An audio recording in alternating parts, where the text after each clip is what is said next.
Pribadi yang mengaku tidak tahu di mana dan dari mana kehidupannya bermula, kecuali di suatu hari di mana ia berjabat tangan dengan Rasulullah Shallallahu Alaihi Wasallam, berikrar dan bersumpah setia.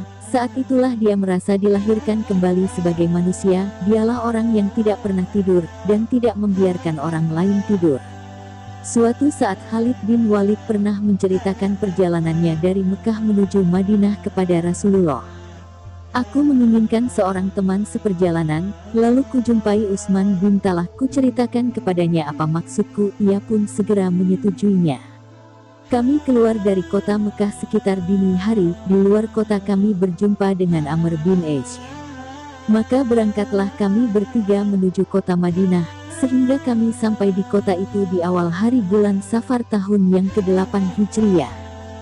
Setelah dekat dengan Rasulullah kami memberi salam kenabiannya, Nabi pun membalas salamku dengan muka yang cerah. Sejak itulah aku masuk Islam dan mengucapkan syahadat yang hak. Rasulullah bersabda, sungguh aku telah mengetahui bahwa Anda mempunyai akal sehat dan aku berharap akal sehat itu hanya akan menuntun Anda ke jalan yang baik. Oleh karena itulah, aku berjanji setia dan bayat kepada beliau. Lalu aku mohon Rasulullah mintakan ampun untukku terhadap semua tindakan masa laluku yang menghalangi jalan Allah.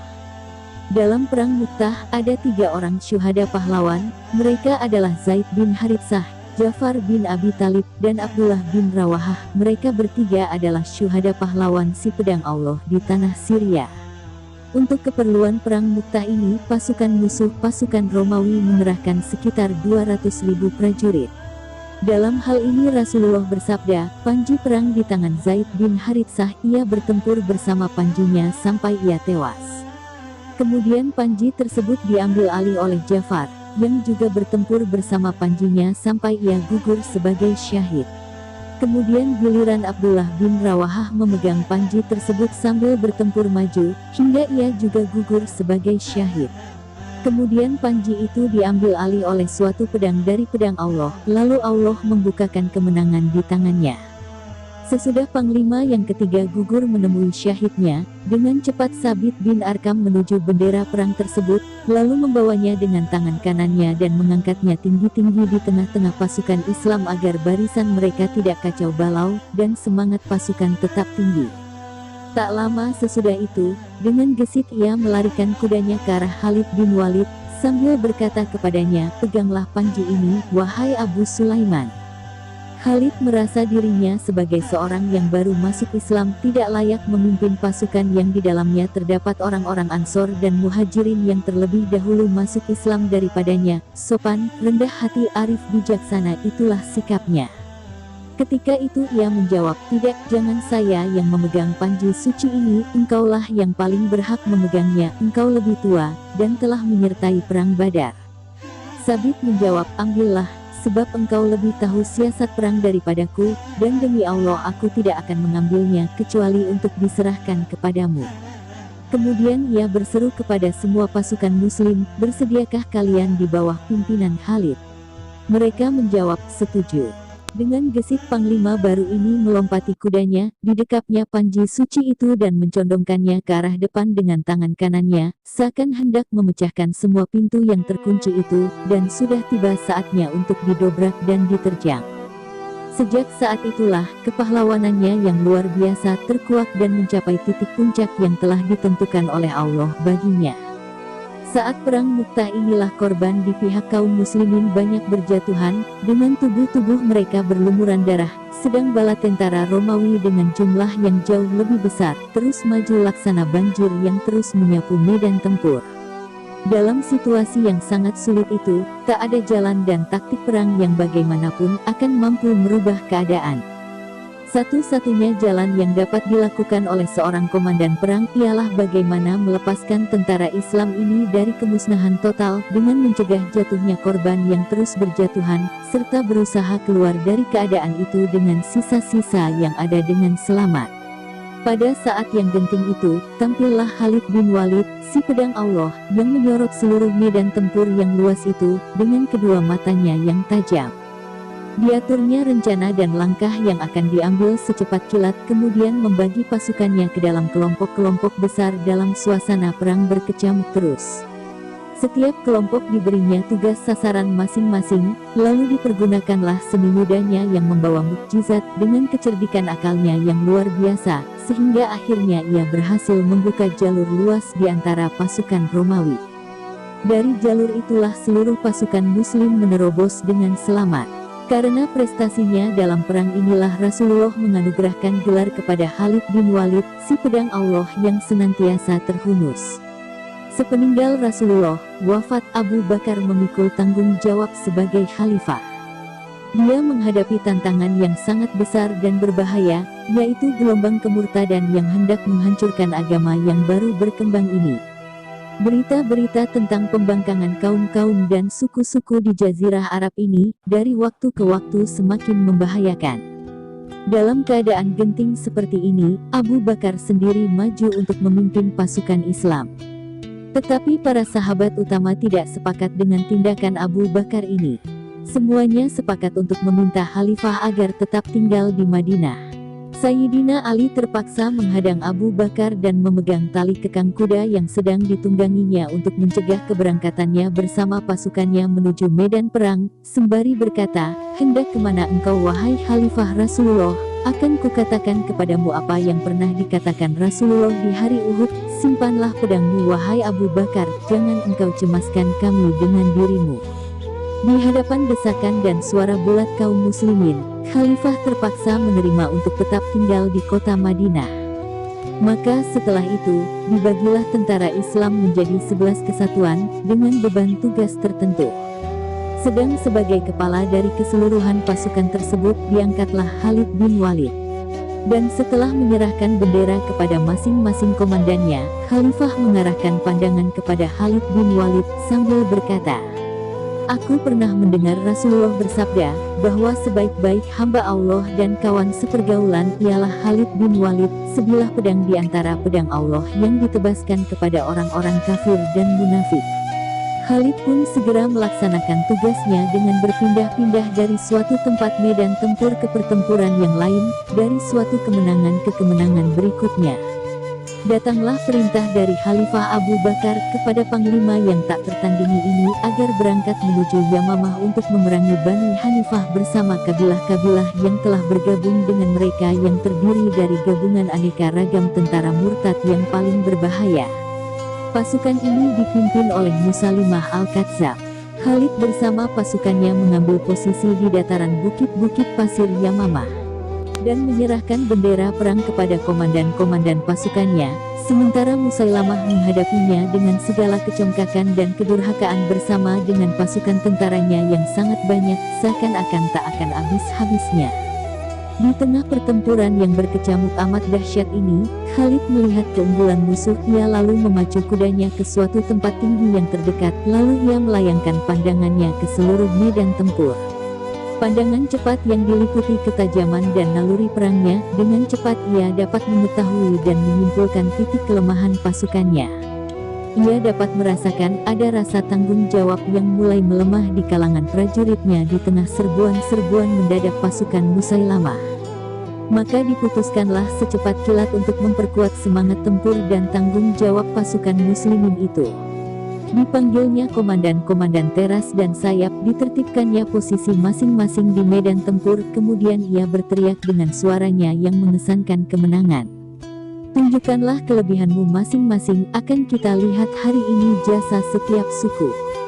Orang-orang Muhajirin maju dengan panji-panji perang mereka, dan orang-orang Ansor pun maju dengan panji-panji perang mereka, kemudian setiap kelompok suku dengan panji-panji tersendiri.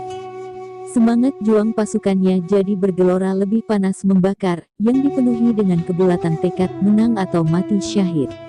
Sedangkan Khalid terus menggemakan takbir dan tahlil, sambil memberikan komando kepada para komandan lapangannya. Dalam waktu singkat berubahlah arah pertempuran, prajurit-prajurit pimpinan Musailamah mulai berguguran, laksana nyamuk yang menggelepar berjatuhan. Khalid bin Walid berhasil menyalakan semangat keberaniannya seperti sengatan aliran listrik kepada setiap prajuritnya. Itulah salah satu keistimewaannya dari sekian banyak keunggulannya. Musailamah tewas bersama para prajuritnya, bergelimpangan memenuhi seluruh area medan pertempuran, dan terkuburlah selama-lamanya bendera yang menyerukan kebohongan dan kepalsuan. Selanjutnya, Khalifah Abu Bakar memerintahkan Khalid bin Walid untuk berangkat menuju Irak, maka berangkatlah sang mujahid ini ke Irak. Ia memulai operasi militernya di Irak dengan mengirim surat ke seluruh pembesar Kisra, Kaisar Persia, dan gubernur-gubernurnya di semua wilayah Irak. Dengan nama Allah yang Maha Pengasih lagi Maha Penyayang. Dari Khalid ibnu Walid kepada para pembesar Persia. Keselamatan bagi siapa saja yang mengikuti petunjuk. Kemudian segala puji kepunyaan Allah yang telah memporak-porandakan kaki tangan kalian, dan merenggut kerajaan kalian, serta melemahkan tipu daya kalian. Siapa yang salat seperti salat kami, dan menghadap kiblat kami, jadilah ia seorang muslim. Ia akan mendapatkan hak seperti hak yang kami dapatkan, dan ia berkewajiban seperti kewajiban kami. Bila telah sampai kepada kalian surat ini, maka hendaklah kalian kirimkan kepadaku jaminan, dan terimalah dariku perlindungan. Jika tidak, maka demi Allah yang tiada Tuhan selain Dia, akan kukirimkan kepada kalian satu kaum berani mati, padahal kalian masih sangat mencintai hidup. Para mata-mata yang disebarkannya ke seluruh penjuru Persia datang menyampaikan berita tentang keberangkatan pasukan bala tentara yang sangat besar yang dipersiapkan oleh panglima-panglima Persia di Irak. Khalid tidak membuang-buang waktu, dengan cepat ia mempersiapkan pasukannya untuk menghadapi pasukan Persia tersebut. Dalam perjalanan menuju Persia ini ia berhasil memperoleh kemenangan-kemenangan, mulai dari Ubuloh, As-Sadir, disusul Najaf, lalu Al-Hirah, Al-Ambar, sampai Hadimiyah. Di setiap tempat yang berhasil ia taklukkan ia disambut wajah berseri penduduknya, karena di bawah bendera Islam, mereka orang-orang yang lemah yang tertindas penjajah Persia, dapat berlindung dengan aman. Rakyat yang terjajah dan lemah selama ini banyak mengalami derita perbudakan dan penyiksaan dari orang Persia. Khalid selalu berpesan dengan peringatan keras kepada seluruh pasukannya setiap kali akan berangkat ke medan tempur. Jangan kalian sakiti para petani, biarkanlah mereka bekerja dengan aman, kecuali bila ada yang hendak menyerang kalian, perangilah orang-orang yang memerangi kalian. Kemenangan yang diraih oleh orang-orang Islam di Irak dari orang Persia menimbulkan harapan diperolehnya kemenangan yang sama pada orang Romawi di Syria. Khalifah Abu Bakar mengerahkan sejumlah pasukan dan menunjuk beberapa orang pilihan sebagai panglimanya, seperti Abu Ubaidah bin Jarrah, Amr bin Aish dan Yazid bin Abu Sufyan serta Muawiyah bin Abu Sufyan. Pada saat bala tentara Islam ini mulai bergerak, berita ini sampai kepada Kaisar Romawi. Ia menyarankan para menteri dan jenderal-jenderalnya supaya berdamai saja dengan orang-orang Islam dan berperang melawan mereka, karena itu hanya akan menimbulkan kerugian saja. Tetapi para menteri dan jenderal-jenderalnya tetap bersikeras hendak meneruskan perang sambil sesumbar, "Demi Tuhan akan kita layani Abu Bakar itu, sampai ia tidak mampu mendatangkan pasukan berkudanya ke negeri kita ini." Mereka menyiapkan tidak kurang dari 240.000 tentara untuk peperangan ini. Para mata-mata pasukan tentara Islam mengirimkan gambaran tentang situasi gawat ini kepada Khalifah. Mengetahui hal itu Abu Bakar berkata, "Demi Allah, semua kekhawatiran dan keraguan-raguan mereka akan kusembuhkan dengan kedatangan Khalid."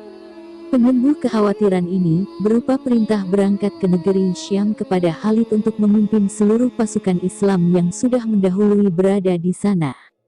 Dengan sigap Khalid bin Walid melaksanakan perintah Khalifah, dan menyerahkan pimpinan pasukan di Irak kepada Musanna bin Haritsah. Setelah semua urusannya di Irak selesai, ia segera berangkat menuju Syam. Di medan perang, sebelum pertempuran dimulai, ia berdiri di tengah-tengah pasukannya sambil berpidato, "Hari ini adalah hari-hari Allah, tak pantas kita di sini berbangga-bangga dan berbuat durhaka.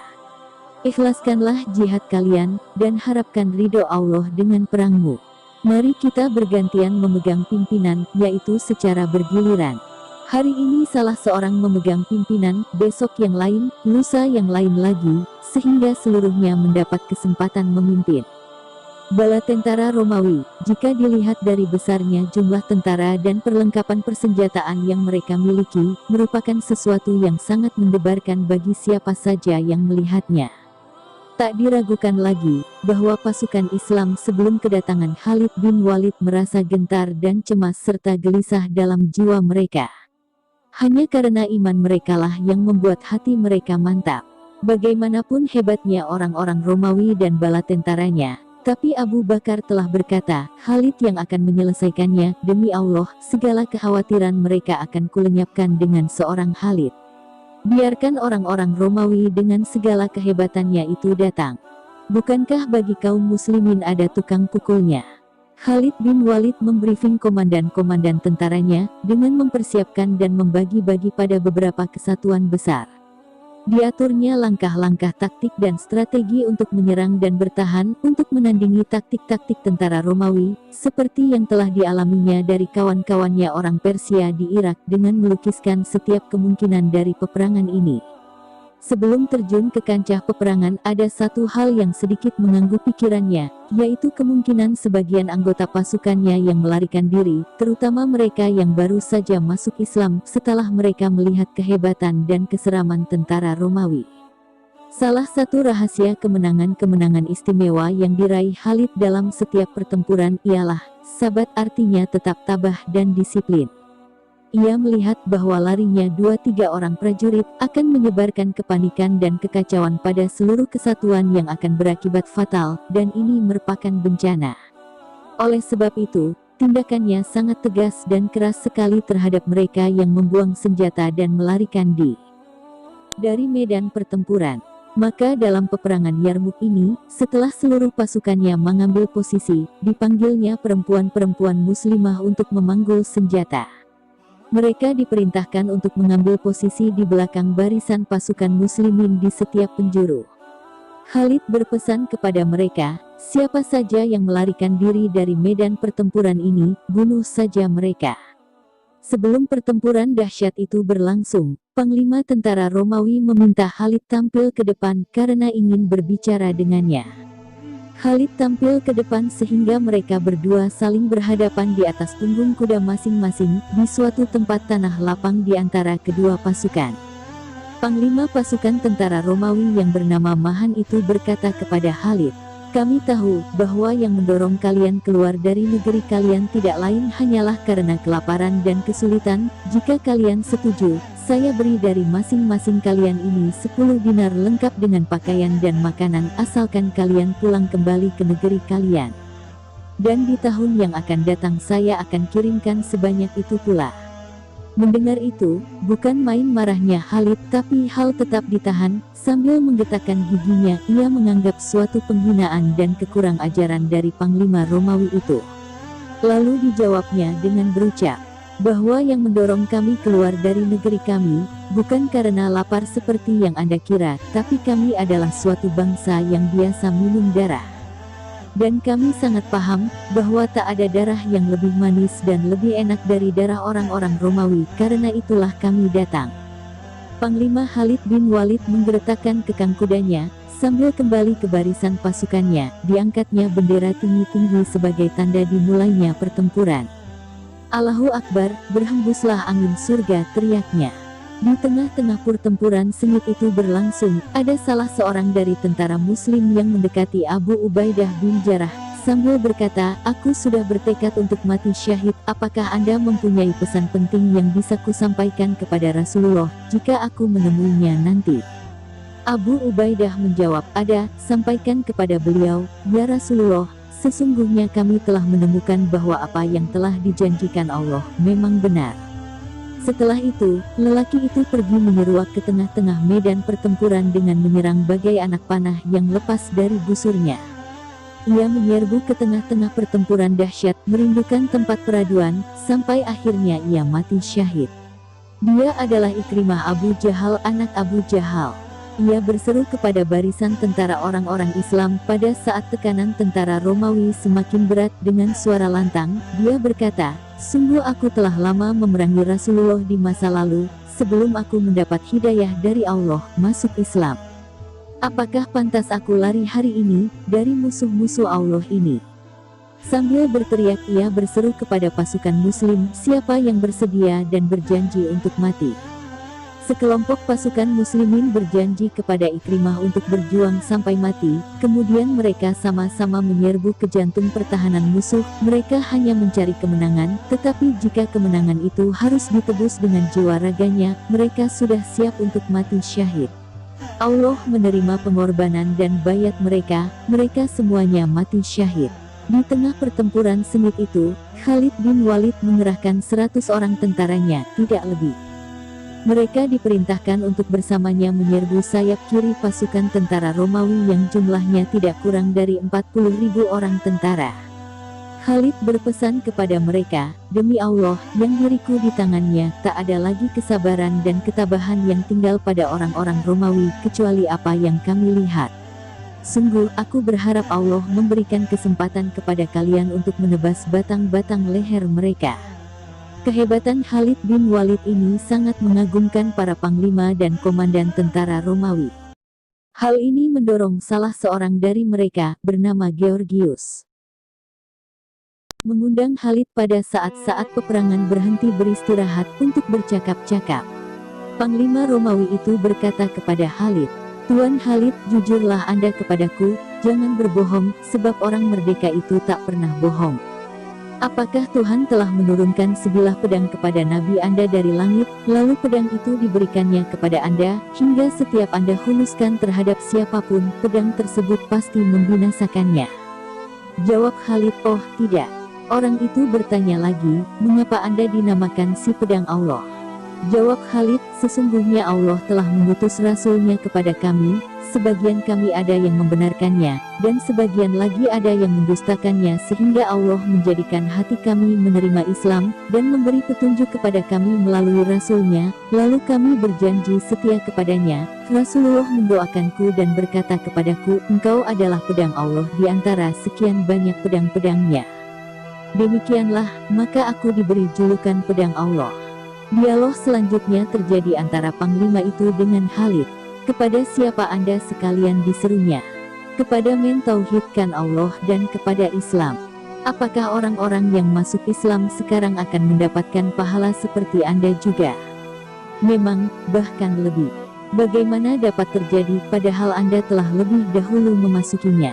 "Karena sesungguhnya kami telah hidup bersama Rasulullah dan kami telah melihat tanda-tanda kerasulan dan mukjizatnya, dan wajar bagi setiap orang yang telah melihat seperti yang kami lihat dan mendengar seperti yang kami dengar akan masuk Islam dengan mudah. Adapun Anda, wahai orang-orang yang belum pernah melihat dan mendengarnya, lalu Anda beriman kepada yang gaib, maka pahala Anda lebih berlipat ganda dan besar, bila Anda membenarkan Allah dengan hati ikhlas serta niat yang suci." Panglima Romawi itu kemudian berseru sambil memajukan kudanya ke dekat Khalid dan berdiri di sampingnya, "Ajarkanlah kepadaku Islam itu, wahai Khalid." Maka setelah itu masuk Islamlah si panglima itu, dan salat 2 rakaat, satu-satunya salat yang sempat dilakukan, karena setelah peristiwa itu kedua pasukan mulai bertempur lagi. Panglima Romawi, Georgius, yang sekarang bertempur di pihak kaum muslimin itu, dengan matian-matian menuntut syahid, sampai ia mencapainya dan ia mendapatkannya. Kehidupan Khalid bin Walid adalah perang sejak lahir sampai matinya. Lingkungan, pendidikan, pertumbuhan dan seluruh hidupnya, sebelum dan sesudah Islam, seluruhnya merupakan arena bagi seorang pahlawan berkuda yang sangat lihai dan ditakuti. Pedangnya adalah alat yang sangat ampuh sebagai penebus masa lalunya. Pedang yang berada dalam genggaman seorang panglima berkuda seperti Khalid, dan tangan yang menggenggam pedang itu digerakkan oleh hati yang bergelora serta didorong oleh pembelaan yang mutlak terhadap agama yang suci. Sungguh amat sulit bagi pedang ini untuk melepaskan diri sama sekali dari pembawaannya yang keras dan dahsyat dan ketajamannya yang memutus. Khalifah Umar bin Khattab pernah berkata, tak ada seorang wanita pun yang akan sanggup melahirkan lagi laki-laki seperti Khalid. Ia adalah pribadi yang sering dilukiskan oleh para sahabat-sahabat maupun musuh-musuhnya dengan orang yang tidak pernah tidur, dan tidak membiarkan orang lain tidur. Suatu saat ia pernah berkata, tak ada yang dapat menandingi kegembiraanku, bahkan lebih pada saat malam pengantin, atau di saat dikaruniai bayi, yaitu suatu malam yang sangat genting, di mana aku dengan ekspedisi tentara bersama orang-orang muhajirin menggempur kaum musyrikin di waktu subuh. Ada sesuatu yang selalu merisaukan pikirannya sewaktu masih hidup, yaitu kalau ia mati di atas tempat tidur, padahal ia telah menghabiskan seluruh usianya di atas punggung kuda perang dan di bawah kilat pedangnya. Ketika itu ia berkata, "Aku telah ikut serta berperang dalam pertempuran di mana-mana, seluruh tubuhku penuh dengan tebasan pedang, tusukan tombak serta tancapan anak panah, kemudian inilah aku. Tidak seperti yang aku inginkan, mati di atas tempat tidur, laksana matinya seekor unta." Sebelum menghembuskan nafasnya yang terakhir, ia berwasiat kepada Khalifah Umar agar Khalifah mewakafkan harta kekayaan yang ia tinggalkan, yang berupa kuda dan pedangnya. Selebihnya tidak ada lagi barang berharga yang dapat dimiliki oleh orang. Seumur hidupnya ia tak pernah dipengaruhi oleh keinginan, kecuali menikmati kemenangan dan berjaya mengalahkan musuh kebenaran. Tak satu pun kesenangan duniawi yang dapat mempengaruhi keinginan nafsunya, kecuali hanya satu, yaitu barang yang dengan sangat hati-hati sekali dan mati-matian ia menjaganya. Barang itu berupa kopiah. Pernah suatu ketika kopiah itu jatuh dalam perang Yarmuk. Ia bersama beberapa pasukannya dengan susah payah mencarinya. Ketika orang lain mencelanya karena itu, ia berkata, di dalamnya terdapat beberapa helai rambut dari ubun-ubun Rasulullah Shallallahu Alaihi Wasallam.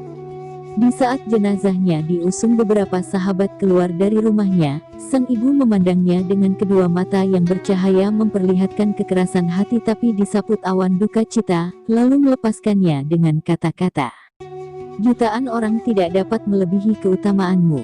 Mereka gagah perkasa tapi tunduk di ujung pedangmu. Engkau pemberani melebihi singa betina yang sedang mengamuk melindungi anaknya. Engkau lebih dahsyat dari air bah yang terjun dari celah bukit curam ke lembah. Rahmat Allah bagi Abu Sulaiman. Apa yang ada di sisi Allah lebih baik daripada yang ada di dunia. Ia hidup terpuji dan berbahagia setelah mati."